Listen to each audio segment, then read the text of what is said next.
Welcome back to At Your Leisure. We're still out here at the North Springs Recreation Area, and we're here with the Wayne County Road Crew who's about to cook up our Thanksgiving dinner. But you might be asking, why is the road crew cooking our Thanksgiving dinner? There's not a Panda Express on the Robbers Roost area, but you learn how to cook for yourself down there when there's nothing else to eat but what you cook. So you either cook it good or you eat garbage. So. With a sense of validation for these guys' cooking skills, we'll let the road crew present their delicious 3-course Dutch oven meal.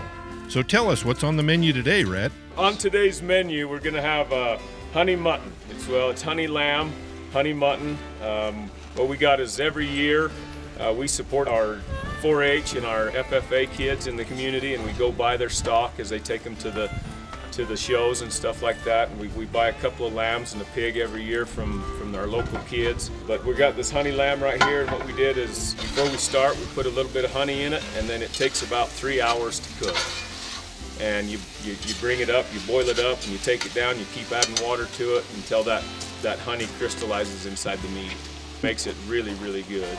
And then we've got some Dutch oven potatoes. We put some bacon with some yellow and orange peppers in there, some sweet peppers in there. That bacon's got to cook just a little bit more. And then we'll put the potatoes in, and when that goes into that juice and stuff, and then it kind of marinates all together, and it's great. It's awesome. And then we've got some cubed potatoes over here that we're making out of old farming disc that Ed made.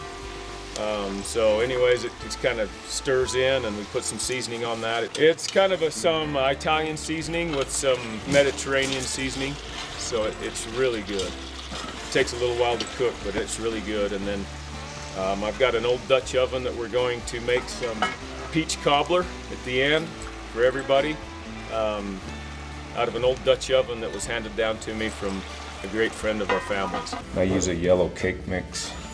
Are you mixing it like you would cake? I didn't see you put eggs or anything in it. No, just the powder. Just the I powder. want this to be too thin. We want to leave it a little bit thick so it will stay on top of the peaches. So the peaches would actually be in the bottom, and then the cake will cook on top. So we want that pretty thick, and you don't want to stir it too much. So that's perfect right there. Leave it just like that. This is homemade Peach pie filling that she made. Spread that around, kind of let it set up a little bit. But now, see, what I'm going to do is I'm going to sprinkle brown sugar all over the top of this right here. And then I'm going to put the cake mix on top of that. And I'm going to put some butter on top of it. Just like that.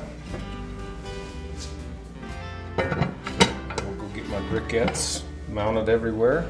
I like to do about 8 or 10 on the bottom, and then the top I like to do about 20, 18 to 20 good charcoals on top, because we want it to cook from the top down. Spread them out evenly as you can. It's going to take about 30 minutes, 35 minutes. So, Rhett, how do our viewers get you to come cook their Thanksgiving dinner? Unfortunately, the road department is probably not out for hire for Dutch oven, but you can call the commissioners and ask them. Looks like you'll have to cook your own cobbler this Thanksgiving, but be sure to stay tuned because later in the show, we're going to find out just how delicious this meal really is.